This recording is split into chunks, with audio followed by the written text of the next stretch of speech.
not having any fights with tech whatsoever, right? Because tech just works all the Yeah. time. Yeah, just for anyone else's benefit, if you're going to try and go live on Facebook, by the way, you need to update all your third-party apps so that you can do that. Yeah, which we've just found out. So hey, here we are. Welcome to the Social Hey. Butterfly on some channels and not all channels, because we're not going to do that right now.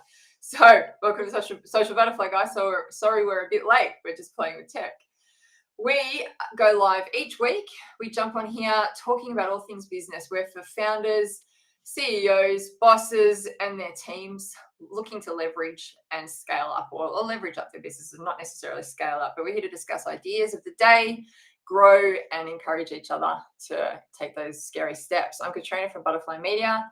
We help service providers scale out of the trenches and into a life of impact. And as always, I am joined with my business coach, Michael Clift from Venture Cultivation Coaching, who does do something, but I've just lost it. He achieves more by doing less, by mastering chaos in your business. So hi, Michael, how you doing? Yeah, I'm fantastic. How are you? You have the best answers, even with all the issues of tech. So If anyone was wondering, I do stuff. yeah, he does a lot of stuff. That's probably the easiest way to describe it. He does a lot of things around don't be shit, which helps a lot. And in fact, that statement has pretty much saved my business. Literally, right? And I'm sure it's helped a few others. But anyway, lovely to have you here, Michael. How are you doing? Fantastic. I'm good. I'm excited. I'm ready to roll. Awesome. Get into it. Yeah, so now that we're here and we're finally on track, we've got an awesome topic to talk about today. And I think it's due to both of us having some conversations in our businesses this week. And I'm sure if we're having them, other people are having them. We're going to talk about people, right? So Yeah. I have conversations every week about people because people are like a linchpin for a business. So I'm always talking people. it's funny, the best thing or the thing about business is people. The best thing about business is people. You're trying to get people into your business. And the worst thing about business is people, right? They're a double-edged sword depending on how you play with it. So let's dive into people and their role in business. Michael, I'm going to hand it over to you because you've got a really great start around talking about business owners. So why can I even talk about people? Let's just start with that, right? So I have had, like, when I very first had a team of people was when I was 18, and I had a team of 8 people, and I was horrible with people. Mm-hmm. And the way that I treated people, and I'm going to come back full cycle, but the way that I treated people was, you do what I tell you to do. I am paying you money. Get Yeah, it right. done. How'd that go? Not particularly well. Yep. And then what happened is they didn't do the thing, so I would get frustrated and go, "Oh, it's just better if I do it myself." And like, so I'd have all these people that were half doing jobs, and I'd be picking up after them, and it was terrible. Like, I'd be frustrated, they'd be frustrated. They felt like I didn't trust them, which, to be honest, I probably really didn't trust them because I felt like they couldn't do the thing. But that was more about me than it was about them because I actually wasn't giving them the tools to do the thing or the support to do the thing. And setting expectations or communication. I was just there going, go do this. So that was a big learning curve for me, and I got pulled aside by it was my boss at the time, and also I'd say was a mentor of mine for a few years. And I don't want to say grabbed me by the collar, but it definitely felt like that, and was like, hey, what the hell are you doing? Like, this is what we've got to do, and this is how people work, and we need to set expectations and show them what they need to do and constantly talk to them, and they're not set and forget. You can't just do that. I would love to say that fixed everything. I reckon it took me, let's call it another 3 or 4 years before that sunk in. I progressively got better, went through a few more experiences. The biggest team that I've had to date is 273 people when I was running a business that was doing $52 million a year in revenue. And how did you go with And do as I say? With a team that big, you'd learnt that lesson by then. I wasn't doing that because the difference with a team that big is that we were 4 layers deep. So you have yourself, then you've got a couple of people below you, and then you've got 14 people below you, and then they each have a person below them that takes over when they're not there, and then you've got the people below them. So like we're right down. So you've got to get very good at setting the expectations and communications to make sure that it follows the whole way through, because otherwise things just break. That's an And incredible you know, hierarchy. you go to the person at the lowest end and you go ask them what's happening, and you've had a meeting with everyone, you've communicated out, you've set the expectations. If you haven't done it well, and then you go talk to the person at the lowest end, they'll have no idea what's going on, or they'll tell you something completely different. Takes Chinese whispers to a new level, doesn't it? Yeah, it does.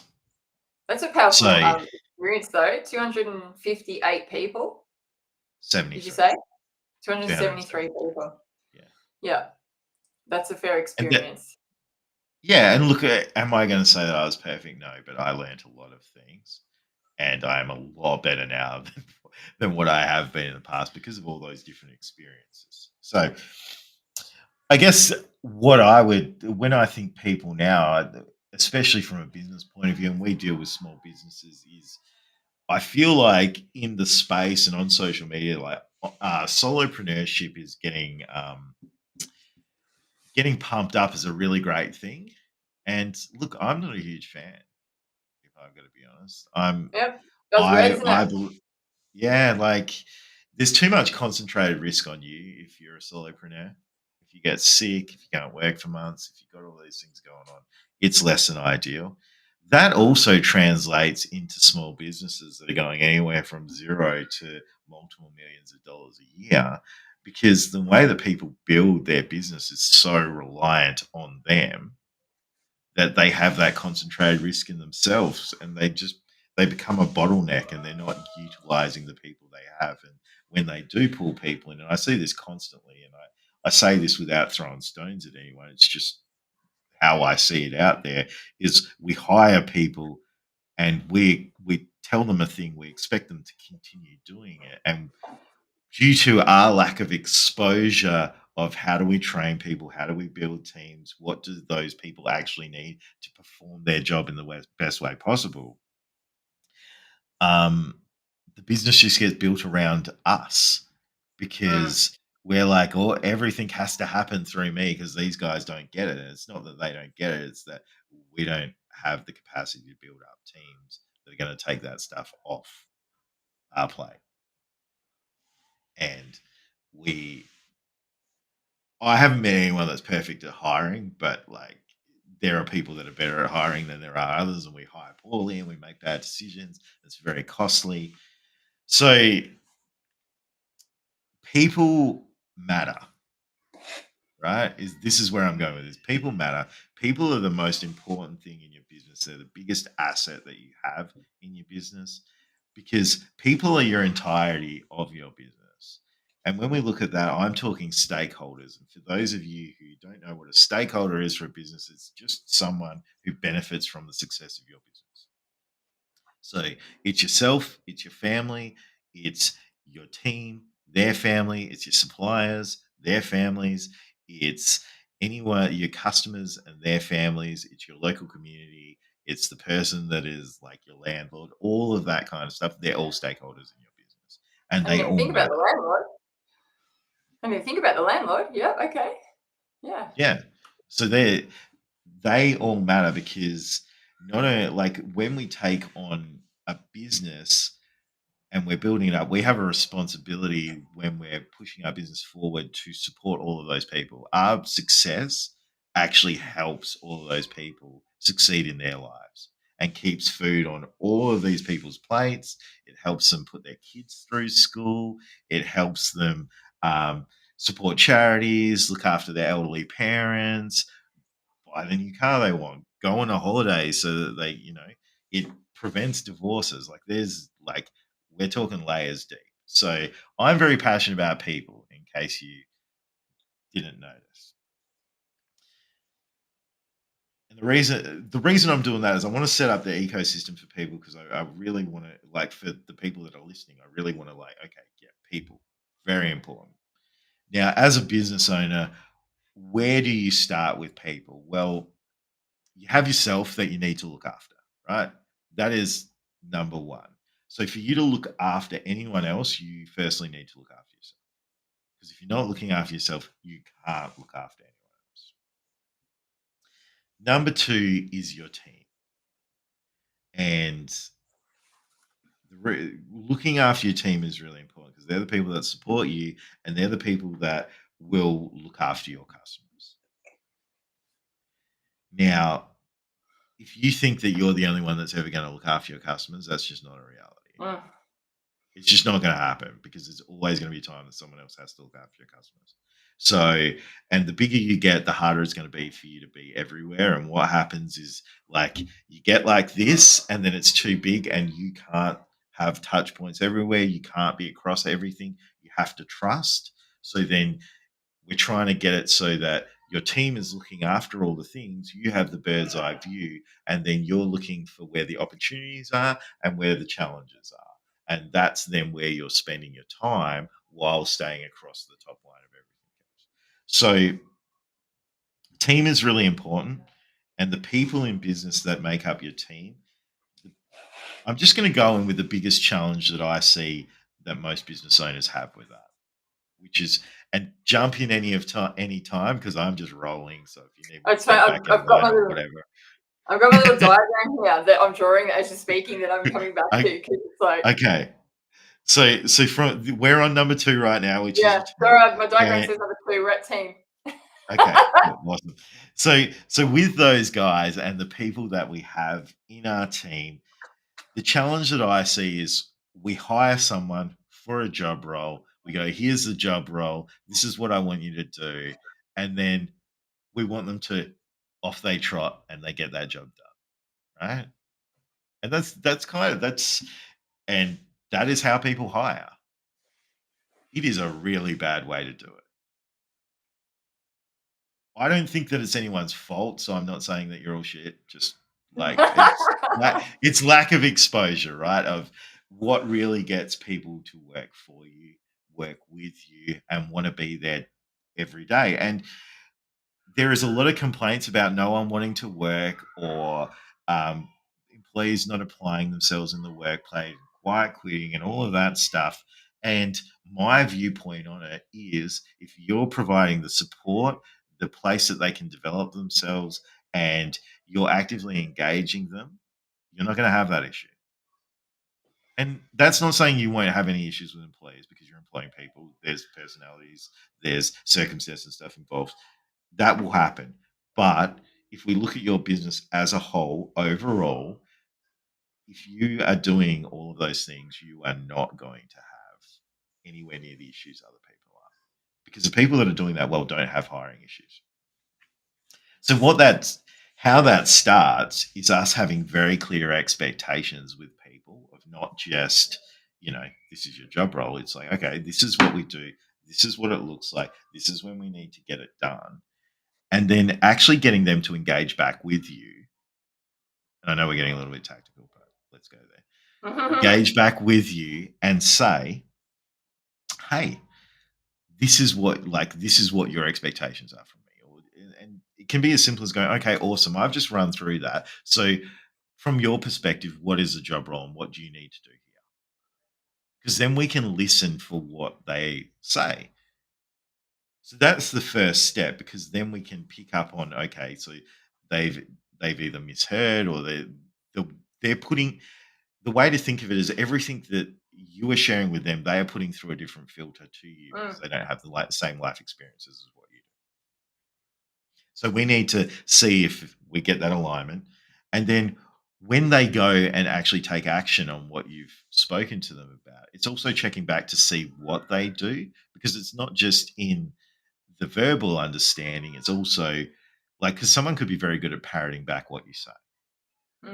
But we need to see what happens in the action that they're taking too to make sure that the actions are aligned. So, and then once we have a look at that, that's the expectation piece. The communication piece comes down to reviewing those actions, feeding back feedback with it. This is really great. This isn't as good. This isn't working. Can we try this instead? And giving them the space to feed that communication back to you as well. All right. So Those two things are missing across the board. yeah, expectation and communication. Totally. They're the hardest things. As a business owner with a team, I think I have said it. You know, you and I've had this conversation a lot. I'm like, I've said to the guys, this is what I'm after. I think I've said it enough. I think I've said it in the right way. In my mind, it's completely clear. And I actually said to my team this week, I'm sure I've told you this. And they're like, no, you haven't. I'm like, oh, so I dreamt I told them, right? So not only am I not telling them, I'm thinking I'm telling them 4 or 5 times, right? Why aren't they getting it? All right.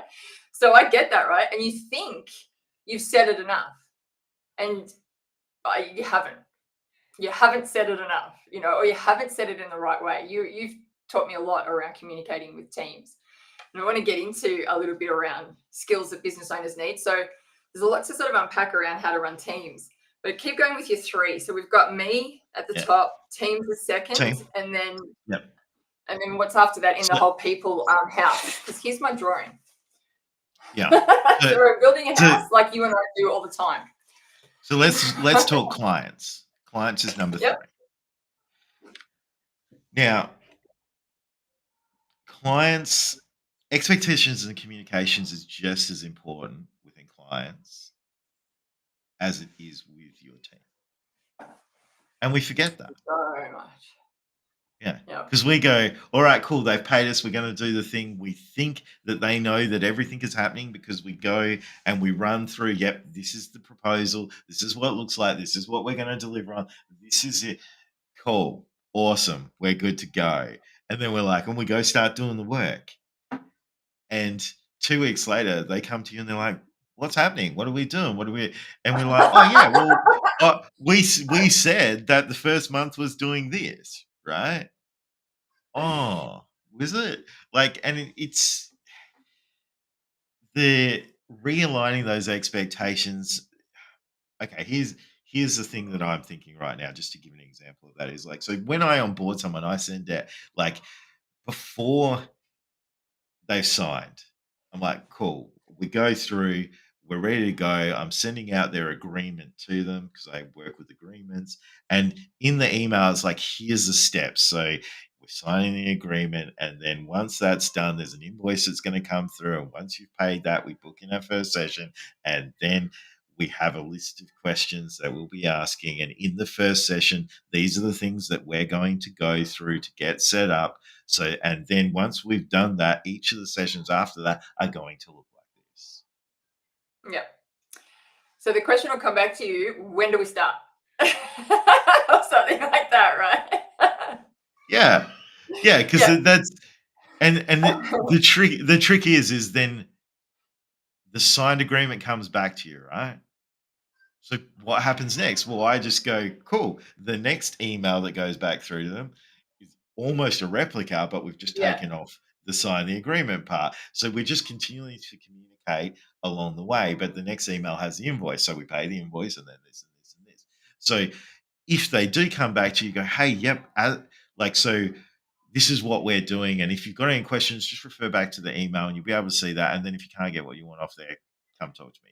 Because I've got a very easy way for them to go check where we're at and an easy way for me to refer them to that so that they can see what's going on. Yeah. Clients are busy, right? They're busy. Yeah, absolutely. And it's new stuff, right? And we're all hopeless with new stuff. It's like, can you tell me again? Can you tell me again? Can you tell me again?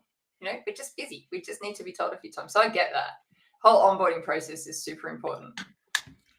Do you know, from a point of view, client side. So I'll just talk about me again. It's like the communication. So we have a coaching session, right? And we have actionable points that you need to do for the next week. So there's like yourself, you write them down, but we have our little AI Fathom is in there recording the session. So at the end of it, I click a button, you get a recording of the full session. It has itemized points of what we talked about, as well as what the action steps that you need to take on there. So all of that is right there, and you get that. So for the following, when we come up the next week, you already know what you need to be. You've got it there. You know what you need to work on for that week. And then when we come to the next week, if you haven't got there, well, the expectation was you do that. Then we have the communication around why isn't that happening. Yeah.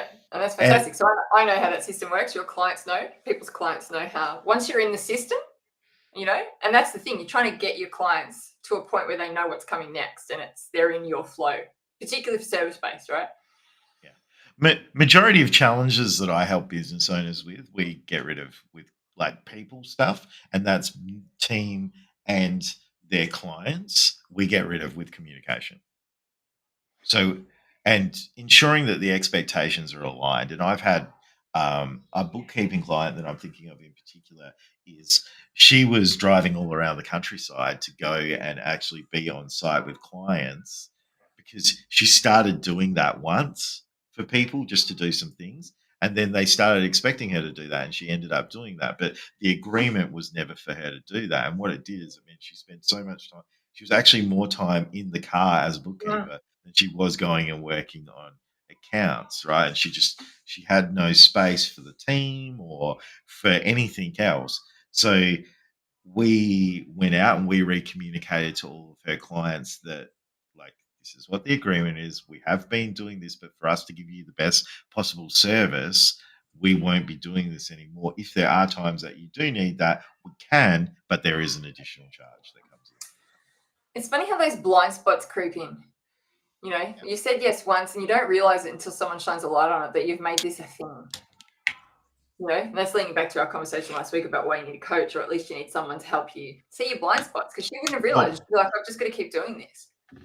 probably what we didn't talk about are expectations. I'm more talking people than expectations, but let's talk expectations for a minute. Is that you actually create an expectation unconsciously by doing something as well. So Yeah. you're going to create expectations either way. It's Yeah. just whether we're doing it intentionally or not. Yeah. Super interesting. You've got me, team, clients. Is there anyone else on your list of people? Because there's just a couple of questions I really want to get to. Yeah, there's 4 and 5, and I'll touch on them quickly because suppliers you can treat as clients. So Yep. and they're very, very similar. It's just communication backwards and forwards, expectations, building the relationships. Oftentimes, like we feel like we're indebted to our suppliers or like they control all the cards. And that's not actually the case at all. Like we're their client. So building up that relationship, it's important for them to be looking after us as well. So that's the main thing. So it's okay to set those expectations. And if they don't meet the expectations that you have, go find someone else who will. Um, the other part, which is number 5, is just community. Is what? Where community? Community. Yep. Yeah, so and that's the external stakeholders that we can forget about. And it's not like I'm not just talking like online community. That is an important part of it, but I'm also talking local community. Like so where I am right now in I'm in Mandurah, I'm in an office block. I've got my little office in here. And part of that local is like there's a whole heap of business owners in here, and it's just, talking to each other about what we're doing, and I'm just helping people along the way as I see them and they need something. And that's really important to do as well, because if you want to grow your business, it's no different to we talk about it takes a tribe to raise a family. Totally. It's the same with your business. Like people are so important to your business at all of those different levels. Yeah. Okay. Including the landlord. That I didn't think about. Yeah, well, that's I love the landlords here, and look, it's their representative that's here, but they're fantastic, and they're out here and they're supporting all the things, and they do heaps of stuff for all the businesses that are here as well, and Yeah. like Right. they're actively part of growing all the businesses here because they want to keep people here. Now we don't always have that relationship, but if you don't have a relationship with your landlord, I'd encourage you to, because they're the person that can potentially say your lease is no longer happening at the end of it. So Yeah. It's good to have that going, isn't it? So we've got me at the top, team, client, suppliers, community, in various orders. I have some questions around. Well, right at the start, you were suggesting that business owners build businesses around themselves, rather than the teams, and then the teams come in and whatnot. So I'm wondering, for business owners out there that are solopreneurs, for example, or looking at just starting to scope out, how do we, without our experience, come into building a business that is by design going to function without us, when primarily that's what we do when we first start? So how are we going to look higher when we're first starting out and go, all right, I'm going to build this out and it's going to be so that I'm not even in it, it's going to operate without me, which is such a weird thing when people first start. I probably wouldn't build it like that when I first start. Okay. so it's built around you? Yeah, so I've said that, but there is the part of you do need to start off with it being built around you, because even as you're lifting your stuff out of that, right now, and then look at my belief is it always has been, but right now there's a real spotlight on it, is having a face on the business. And the best face to have on the business initially, and like for a big portion of the lifetime of your business, is actually the face of the founder, because people can relate to the shared values. So when you, especially when you're starting out, like, so let's say from 1 to 1 million, right, in annual revenue, not I make 100 grand for 10 years. I'm talking like in a year, you're doing $1 million in revenue is the top, right? That first part, the business is going to be built around you. It has to be. Because if you're in there building the business, unless you buy a business that's already like multiple hundreds of thousands and starts having the things there, you are going to build a business around you, because you're building a business around your skill set. You're building a business around a client that you understand, that it's you that understands the thing. You're going to be pulling people in that are coming in as generalists that want to work for you. Right. So where my brain is going is with a solopreneur, for an example. Yeah. Let me. With a solopreneur, I would lean into the fact that they're a visionary. If they're preneur, right? If that word's there, and they're preneur enough to be visionary, so that eventually they'll be thinking about bringing in a team. So I want to preface this with, I'm not telling anyone how they should build their business if I'm not in front of them and we're having a conversation about where they want to go, what they want to do, or anything, right? Because it's easy for me to say in front of the camera, yes, you could do this, right? But if someone just wants to work 10 hours a week and they found a way to do that and make good money, that they can live and they can go to the beach and they can do all the things that they want to do, good Tell on them, them, send right? them. Yeah, good on them. But if you're, my belief is, if you're actively a solopreneur or whatever you want to call yourself, and you're looking to build out the business, and you're the person that the whole business is built around, yeah, you are going to have to bring people on to grow that business. And it depends on your field as to what the best hires are going to be to grow that out. But at some point, you are going to have someone that's going to have to do the delivery instead of you doing the delivery.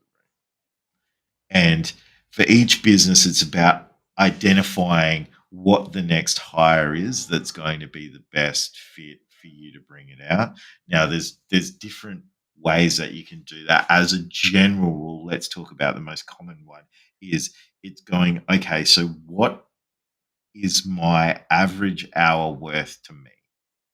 Like bringing, like if I'm doing delivery for a client, let's say, and I'm the one that can do the delivery, and they pay us this much an hour for that delivery. Anytime that I am not doing that, it's costing me this much money. So right. I should get someone else in. So let's say that amount was $100, for example, and I can pay someone else $35 an hour to bring me more of those $100 hours. That's the person that I would hire. So like, as a consultant, let's say, because it's an easy example, is what consultants tend to hire first is either, well, in this day and age, it's probably more VA, but like a personal assistant is the one, because what it is, as you get more people on as a consultant, your email box is getting hammered by all client questions or more people coming in. You're here trying to do booking calls and stuff like that. If you have a personal assistant, you don't have to do that anymore Mm. because you have people, they're coming back to you. Now, look, obviously AI is making some of this a little bit easier, and there's people out there that are teaching how we can do some of that to reduce that time. Um, but as a general rule, that's what we would hire from there. Whereas marketing agency, right? We talked about this when we're going, okay, if we're going from 250 to a million, one of the things we're really focused on doing is getting the person that's running the agency out of doing the delivery and getting other people in doing the delivery. And that's one of Yeah. the first things that we're looking to do, because in that role, you're really like forward focusing and pulling the people in. It's funny story. Yesterday we were on a deadline and my team was pushed one side and we're trying to get something out. And I've got up yesterday and I'm looking at the workload and I'm like, I said to one of them, can we get this done by lunchtime? And they were unavailable. And I'm like, can you send me the links? I'll get it done, right? So I start doing fulfillment and I'm there designing Canva tiles and I'm like, and not that I don't do it a lot, it's just I haven't done this particular brand in a while. So I had to put my head into the brand, into the visuals, into everything and start getting it done. And I had so many other things to do that I got pulled away to other podcasts, other sales calls, other things, right? By the time she couldn't do it this morning, it was this afternoon. I go, can you still do this thing for me that I started this morning that I haven't got time to get to? It's just once you're out, you're out. It's like the day looks different for you. And it's really hard to go back in. You have to, if you have to, you have to make the time, right? And just make it happen. But it was so funny. There's I was always like, going to be times as a business owner where we've just got to jump in and get stuff done.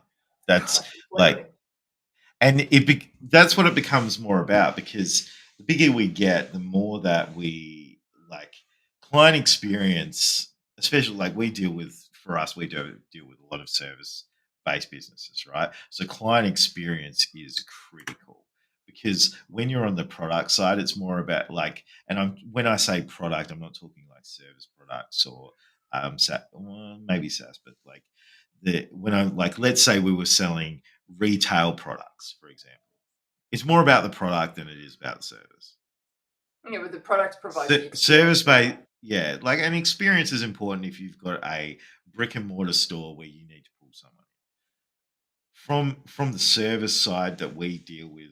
Majority of people, that client experience is critical because there's so many people that can provide services, right? So one of the huge differentiators is the experience that that person gets working with you. So everything we build is based around client experience. All the people that we're building is around client experience. And we win by, we get out of delivery, but then we have the overview of where the business is at, and we're looking for those challenges and the opportunities. And the challenge is, hang on, we're not going to deliver in time, so let's get in and let's fix that. And then how do we make sure that doesn't happen again? All right, cool, that's sorted out. And then we go up here looking again, oh, here's an opportunity. We can actually go and tweak this, and this is going to get our clients results this much faster. Cool. And then we get that done. And then we're over here, there's another fire, and we get down there and we make sure that that doesn't happen again. And then we get up, and then we're over here, and and that's, it becomes that. And we're building people along the way. It's exactly that. It's exactly that. It's incredible though. All right. And Yep. I was just going to say, what that allows us to do is just stack little things upon little things upon little things upon little things. And the big thing is made of all those little things stacked up on top of each other. And that's like, if we can consistently do that, what you do compared to what your competitor is doing is you're always stacking on top of it, while your competitor is here waiting for that one big thing to happen, which what they don't realize is that one big thing doesn't just happen.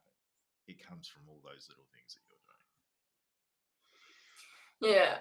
You and I were talking this week about client experience and about, clients coming to you with their queries around things, and it's such a golden opportunity for you to serve them better when they're querying things or not understanding a process or wondering what's happening or how things are going to turn out, or whatever questions they come to you with.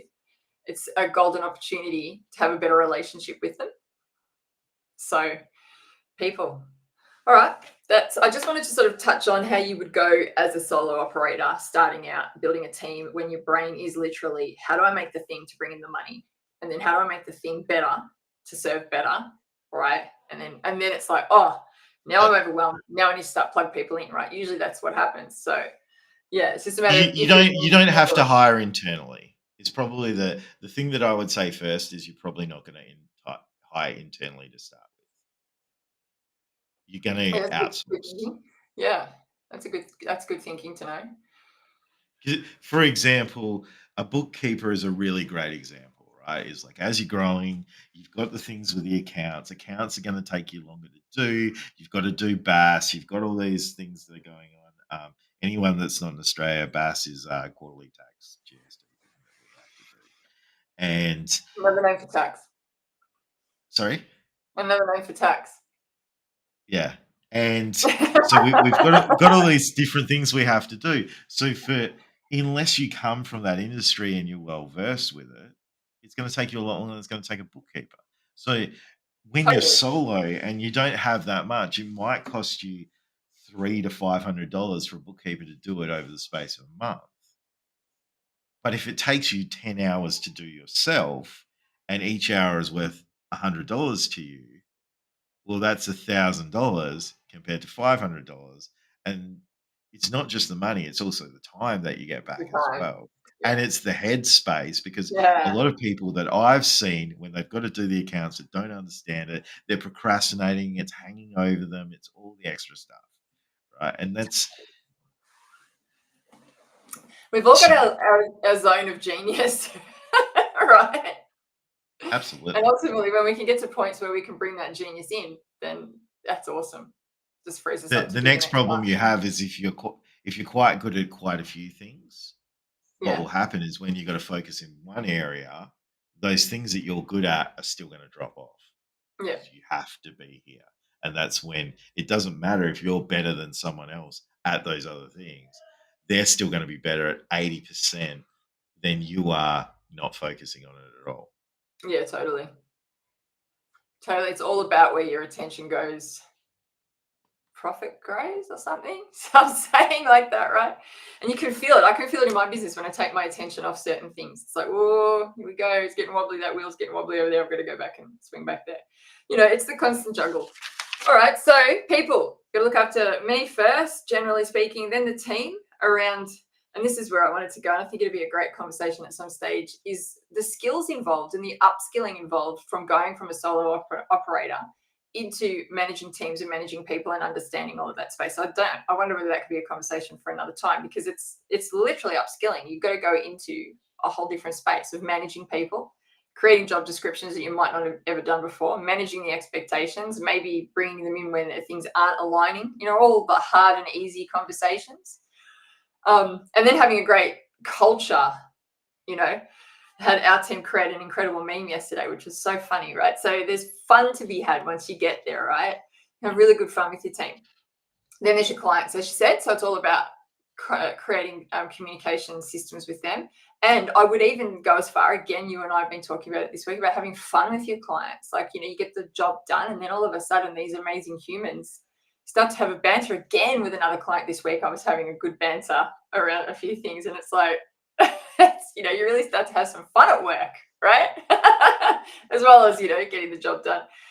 Suppliers and community. So that's people.